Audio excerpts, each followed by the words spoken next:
What's going on, y'all? It's your boy, Mr. Sixer himself, Stan from Drexel Hill, back at it again with another Sixers video. This time reacting to the unfortunate loss to the Chicago Bulls in Chicago, 105-92.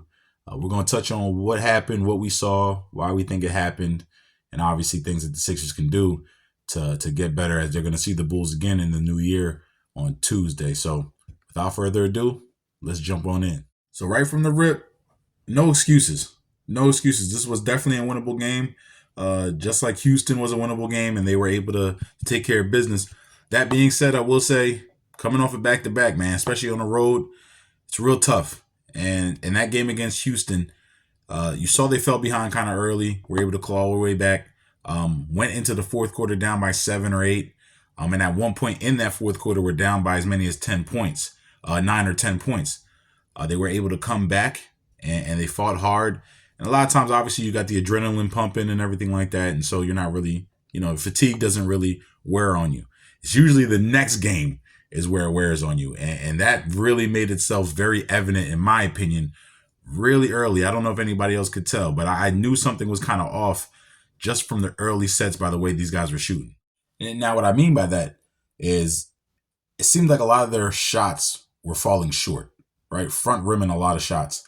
And that to me kind of just told me that, hey, these guys don't have the legs.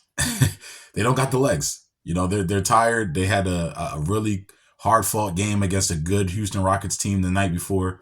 Just didn't seem like their legs were under them when they were taking their shots. It was a lot more arms. And so they were front rimming a lot of shots. And when I saw that, I was like, I don't know how this game is going to go, man, but I don't think it's going to go great. Unless if they can, turn it on maybe in the second half. It just wasn't giving me the, hey, they're going to come back and win this game. I mean, they fought, obviously, they were in it for pretty much the whole majority of the game. But besides recapturing the lead, because they fell behind, it was like 9-2 to start the game, kind of like last night, right? They fell behind, came back. Obviously, it's early. And at some point, they took the lead. And you're like, okay, well, maybe this might be a back and forth affair.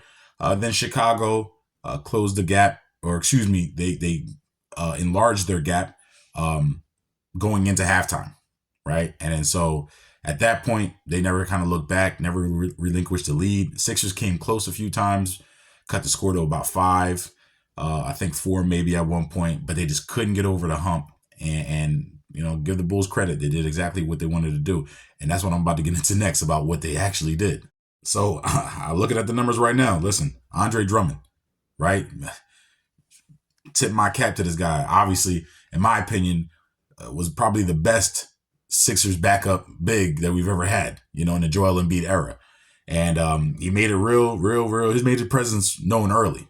And you look at it, his last few games, he's actually been just on a monster tear. Now, this guy to me has been the greatest rebounder maybe of this generation, right? Of this era, right? And I'm not, no disrespect to guys like Dwight Howard or Ben Wallace. I'm talking about obviously after them. Andre Drummond is a monster on the glass. He's a monster on the glass. Tonight is no different. 23 rebounds. 23 rebounds. The other night he had 25. So this is what he does, and he showed it tonight. He was killing the Sixers on the glass. The huge offensive rebounds, just imposing his will. Obviously the free throw line is where he struggled. He was 3 of 10. But overall, you look at what he did. 3 blocks. He was a plus 16 while he was on the floor. The guy was doing exactly what you wanted him to do, which was come in there and dominate in the way that he can dominate. Now, granted, we all know the history with, him and Embiid, and if Embiid was there, you could pretty much say that for every game. But the fact remains, Embiid wasn't there, right? And Embiid wasn't there. And Drummond, as well as the other Chicago Bulls, because it wasn't just him, they did exactly what they were supposed to do. They went out there and they played their tails off and took advantage of a fatigued team that was coming in off of a tough, fight the night before, having to catch a plane and all that. These type of games, I don't want to call them a trap game, but, they're in the course of an 82-game season, you're going to have them. The one thing you don't want to do is overreact, right? This game could have easily been the Orlando game. And what I mean by that is you come from Miami after a tough loss on Christmas. You go to Orlando. Obviously, you're in the same state, but you go to Orlando and you play a tough, young Orlando team, and you're able to catch them. You're able to get them and take care of business, hats off to you for doing that. Then you go to Houston, do what you got to do. But, if some of these games were reversed, you could have easily put Houston in this spot or Orlando in this spot, and the Sixers could have easily lost this game either way, and it's just one of those things where you're getting caught on a bad night and the other team just has, their stuff. And if you don't, 9 times out of 10, you're going to lose that game. Now, that being said, there was some questionable things that I saw in the game. It happens all the times with officiating, especially when you're on the road. There were some iffy no calls and calls that I just didn't really like, me personally. And as somebody who watches basketball, plays basketball, the one thing you always want from officiating is consistency, right? That's all you really want, is just you want it to be consistent. You want things to go both ways, and you didn't see a lot of that. I mean, they doubled up the Sixers in free throw attempts. Now, you could call that home cooking, or you could kind of say maybe these guys are getting the benefit of the doubt. I don't know. But, the way Tyrese Maxey was attacking the hoop, I think he should have got to the line a few more times. But, he didn't. It is what it is. You can't harp on that. Now, what I do want to harp on is what the Sixers didn't do. Now, I gave credit to Andre Drummond and, guys like Patrick Williams, DeRozan. We know what DeRozan does. Kobe White gave him 20 points. He was solid. Didn't shoot the ball particularly well. Only 1 of 5 from 3. He's been shooting the ball crazy, especially this month. He's averaging like 22.5 this month, shooting like 41% from 3 this month. So he actually didn't have a great game. But the Sixers did not help themselves at all in this. They were a putrid 9 of 38 from 3. And I don't know how many games you're going to win. I don't care who you're going against. We just saw the Detroit Pistons snap their losing streak. You would have lost to Detroit tonight shooting like that. I mean, seriously, right? 92 total points. This is the new NBA. 92 points, in the early 2000s was still kind of low. That's still low. But 92 now is definitely, you're not winning, any real ball games against any good teams like that, And even though Chicago is struggling at the moment, they still have some good pieces. I still think they're a good enough team. They'll be fighting for a play-in, possibly, get into the playoffs. And scoring 92 points on the road, it's just not going to get it done. And we all know that. The last thing you want to do is box score watch, and just look at the numbers. But these numbers are telling. I mean, you look at it, and Tyrese Maxey only had 20 points, right? Okay, and didn't shoot the ball particularly well. Hasn't been shooting the ball from 3 particularly well the last few games. He was only 2 of 8. Uncharacteristically was missing free throws. He was 2 of 5. This is a guy who shoots about 90% from the free throw line on the season, so that was kind of weird.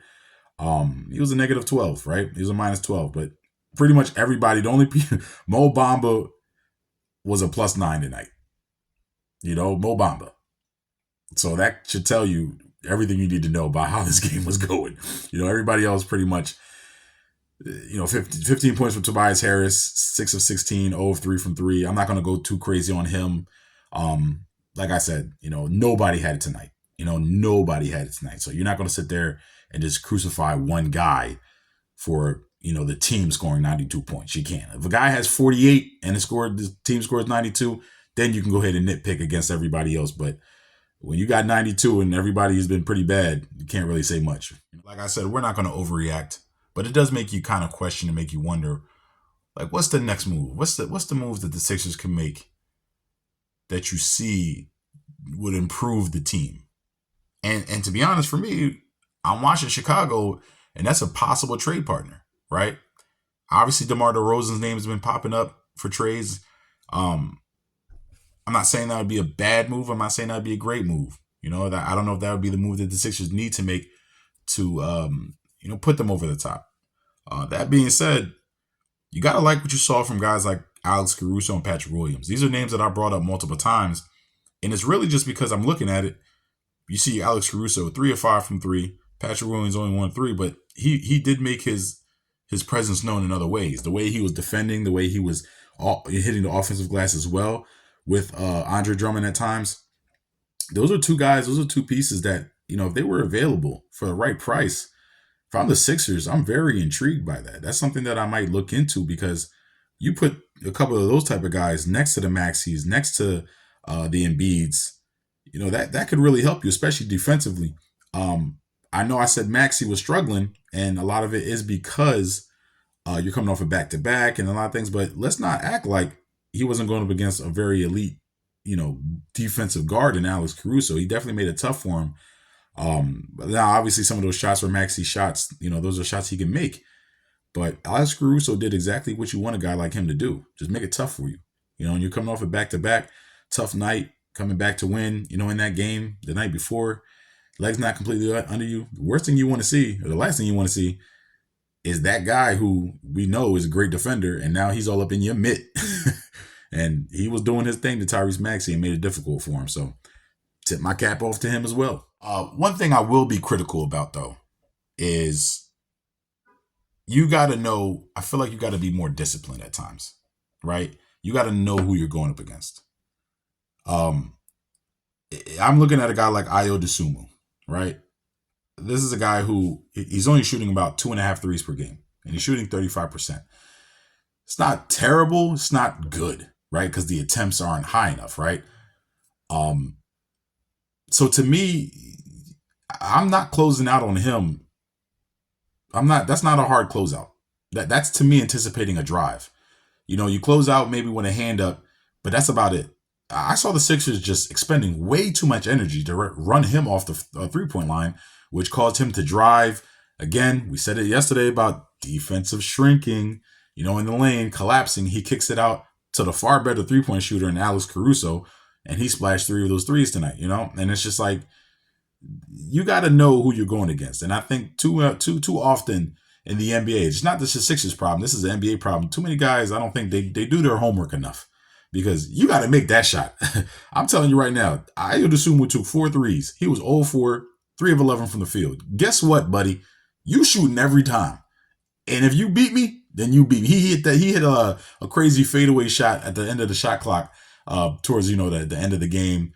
Kind of, you knew at that point, he made like a little fadeaway with the shot clock running down. And you kind of knew, all right, this game's definitely over if he's hitting that shot. And, he was struggling all night. So I think you gotta be better at that, going forward. Kind of doing your homework and knowing, okay, this is the guy we do want to shoot. Maybe I don't have to close out as hard. This isn't JJ Redick or Steph Curry, Klay Thompson. This is a guy who's not shooting the ball particularly well.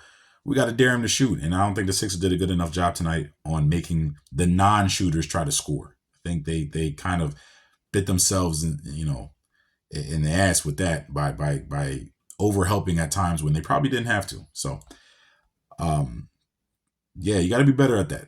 A little bit more discipline. That can go a long way, especially on the defensive end. Anyway, y'all, that's going to do it for me tonight. I appreciate y'all hanging out with me. Again, Sixers fall 105-92. They'll be back at it again on Tuesday against the same Bulls team. Hopefully the big fella will be in. It might be a little different outcome. Just maybe a little bit different. So we'll see how that goes. Anyway, I'm welcome to anybody who wants to comment, chat, like, sub, whatever you want to do. Let me know what you thought. Let me know what you saw. Let me know what possible trades you might think. Any guys that you saw that tonight in the NBA. There's a lot of games that are going on tonight. Who did you see out there that could possibly help the Sixers? So anyway, let me know, and I'll get at y'all next time. Be safe. I'm out. Peace.